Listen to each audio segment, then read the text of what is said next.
ৰাধে ৰাধে। আমাৰ যে এই মানৱ শৰীৰটোৰ আমাৰ 5টা মূল তত্ত্ব আছে। সেই 5টা মূল তত্ত্বৰ দ্বাৰাহে আমাৰ মানৱ শৰীৰটো গঠিত। সেই 5টা তত্ত্ব আচলতে অগ্নি, বায়ু, সূৰ্য, পৃথিৱী আৰু জল। এই যি 5টা মূলত তত্ত্ব, সেই 5 তত্ত্বৰ মূলতে আকৌ 5জন দেৱতাকো ইয়াতে সাঙুৰি লোৱা হৈ গৈছে। যিহেতুকে এই 5জন দেৱতাক আমি কি বুলি কোৱা হয়? পঞ্চদেৱ বুলি কোৱা হয়। পঞ্চদেৱৰ ভিতৰত কোন কোন দেৱতা পৰে জানেনে? প্ৰথমতে হৈছে শ্ৰীহৰি বিষ্ণু, 2 নম্বৰতে হৈছে মহাদেৱ, ভোলে বাবা বুলি কয়, আপোনালোকে শিৱদেৱ বুলি কয়, শিৱ বাবা বুলি কয়, যোনে যেনেধৰণে কয় তেওঁক কোৱা হৈছে। আৰু 3 নম্বৰতে হৈছে গণপতি বাপ্পা, যি বিঘ্নহৰ্তা, দুখহৰ্তা, সুখকৰ্তা, পালনকৰ্তা, তেওঁক গণপতি মহাৰাজ বুলি কোৱা হয়। আৰু 4 নম্বৰতে হৈছে মা ভগৱতী, মা দুৰ্গা। আৰু 5 নম্বৰতে হৈছে আমি প্ৰত্যক্ষ ৰূপত, শাশ্বত ৰূপত দেখি থকা সূৰ্যদেৱ। এই 5জন দেৱক অৰ্থাৎ দেৱতাক আমি সনাতন ধৰ্মী লোকসকলে সদায় স্মৰণ কৰোঁ। যেনেকৈ মই এটা সাধাৰণ উদাহৰণ দিওঁ। আমাৰ এই হাতখন বুলি ক'লে, হয়নে? হাতখন বুলি ক'লে যদি আমাৰ আঙুলিকেইটা নাথাকে, তেতিয়াহ'লে আমাৰ এই আঙুলিকেইটাৰ বা এই হাতখনৰ কিবা ভেলু থাকিব জানো? আচল কথাটো হ'ল ভগৱান বা যিজন শাশ্বত ৰূপ আছে, সেই শাশ্বত ৰূপৰ মূল দেৱতা হৈছে এজনেই। কিন্তু এজন হ'লেও আমি প্ৰত্যেক দেৱতাৰে একো একোটা শক্তি আছে, প্ৰত্যেকৰে একো একোটা নিজস্ব কাম আছে। গতিকে সেই 5জনক লগালেহে আমি এটা সম্পূৰ্ণ পূজা পদ্ধতি হওক, সম্পূৰ্ণ আমাৰ জীৱনৰ যিটো জীৱনশৈলী হওক, সেইটো আমি যেনেধৰণে চলাই নিব বিচাৰোঁ, মানে আমাৰ যিটো আধ্যাত্মিক দিশ, সেই আধ্যাত্মিক দিশত সেই পঞ্চদেৱক আচলতে পূজা কৰিলেহে সফলতা লাভটো বিচাৰি পোৱা যায়। কথাটো হ'ল কি, আমাৰ এই শ্ৰীহৰি বিষ্ণু বুলি কওঁতে আমাৰ তাতে প্ৰভু শ্ৰী ৰামচন্দ্ৰ আছে, কৃষ্ণ আছে, যি তেওঁ আমাৰ বিষ্ণুৰ মানে যি 24টা অৱতাৰ, সেই 24টা অৱতাৰকে আচলতে শ্ৰীহৰি বিষ্ণু এজন দেৱতা বুলি ধৰা হৈছে। ৰামকো বিষ্ণু বুলি কোৱা হৈছে, কৃষ্ণকো বিষ্ণু বুলি কোৱা হৈছে। মানে সেই 24টা যিটো অৱতাৰ, সেই 24টা অৱতাৰটো শ্ৰীহৰি বিষ্ণুৰ এটাতেই অন্তৰ্ভুক্ত কৰা হৈছে। গতিকে আমি ৰামক যদি স্মৰণ কৰোঁ, আমি কৃষ্ণক স্মৰণ কৰাই হয়। কৃষ্ণক যদি আমি স্মৰণ কৰোঁ, তেতিয়াহ'লে বিষ্ণুক স্মৰণ কৰাই হয়। মানে কথাটো একেটাই। ঠিক তেনেকৈ আমি যদি শিৱক উপাসনা কৰোঁ, তেতিয়াহ'লে আমাৰ যে ভাৰতবৰ্ষত যি 12টা জ্যোতিৰ্লিংগ আছে, সেই 12টা জ্যোতিৰ্লিংগক আমি মানে বেলেগ বেলেগকৈ উপাসনা কৰাতকৈ এজনক আমি উপাসনা কৰিলে আমি সেইখিনি সফলতা পাওঁ। শিৱৰ লগতে আছে আকৌ শিৱৰ মানে যিটো ৰুদ্ৰ অৱতাৰ হনুমান। গতিকে হনুমান কিন্তু দেৱতা নহয়, এইটো কথা মই ক্লিয়াৰলি কৈছোঁ আপোনালোকক। হনুমান হৈছে প্ৰভু শ্ৰী ৰামচন্দ্ৰৰ ভক্তহে।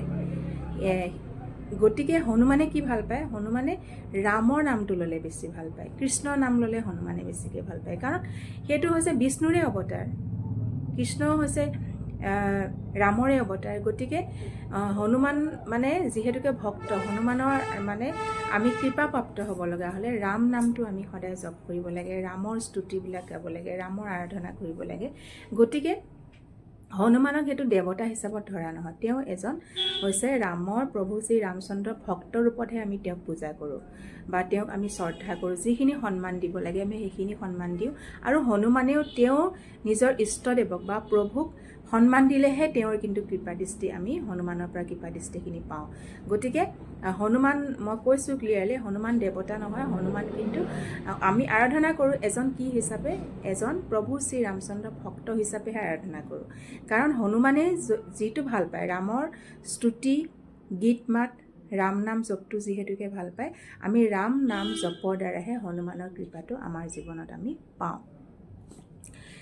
তাৰ পাছত হৈছে যিটো আমাৰ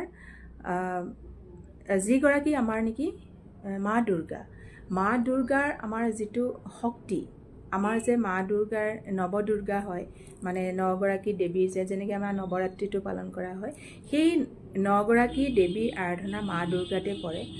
আৰু আমাৰ যে মানে ভাৰতবৰ্ষত আছে, বাংলাদেশতো আছে, পাকিস্তানতো আছে, নেপালতো আছে, এই যিটো 52টা আমাৰ শক্তিপীঠ আছে, যেনেকৈ বাংলাদেশত যিটো আছে মা ঢাকেশ্বৰী মন্দিৰ, কৰাচীত কি আছিলে মই এইটো পাহৰিছোঁ বাৰু, এতিয়া মনত অহা নাই মোৰ, তেনেকৈ নেপালতো আছে। গতিকে যিটো আমাৰ 52টা শক্তিপীঠ আছে, সেই 52টা শক্তিপীঠৰ আধাৰে হৈছে কি হৈছে মা দুৰ্গা।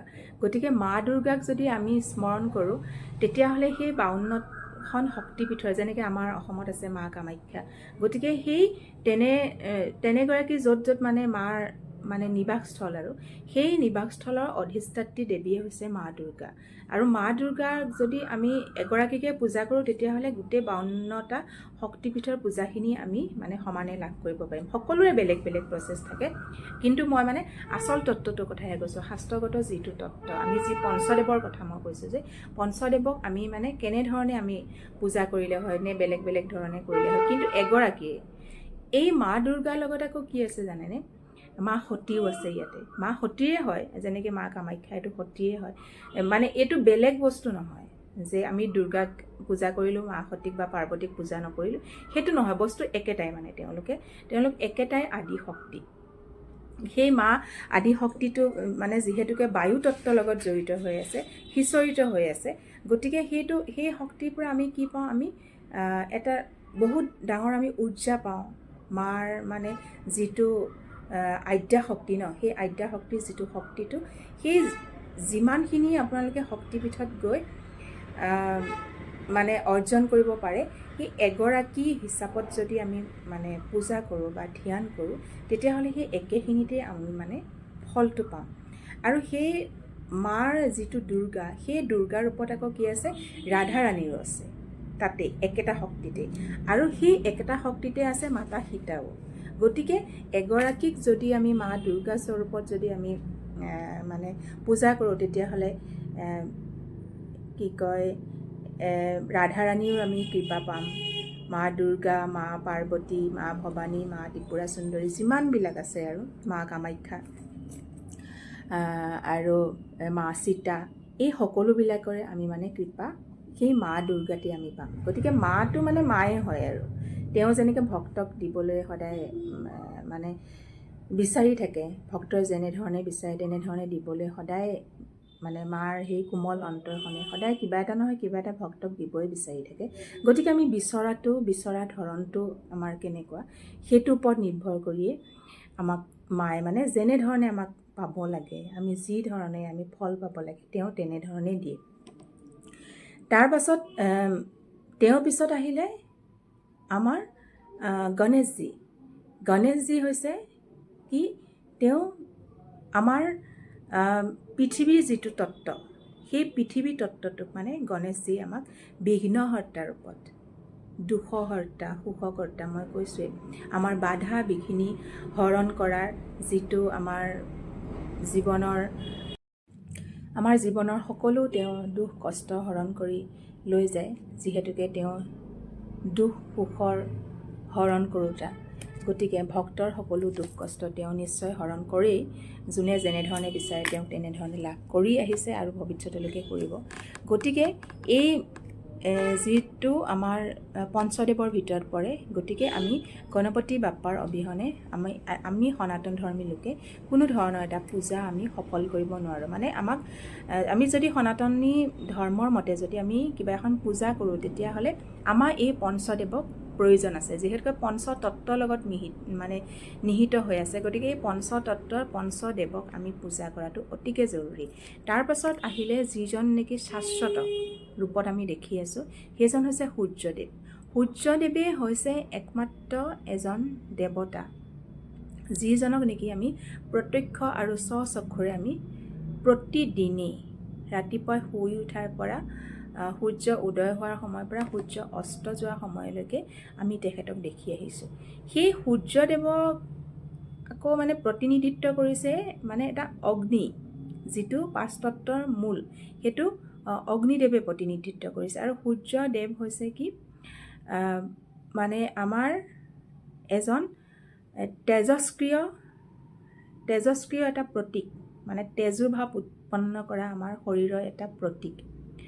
গতিকে সেই সূৰ্যদেৱ অবিহনে আমাৰ পৃথিৱীৰ কোনো এটা জীৱই বাচি থাকিব নোৱাৰে। সূৰ্যদেৱে হৈছে মূল।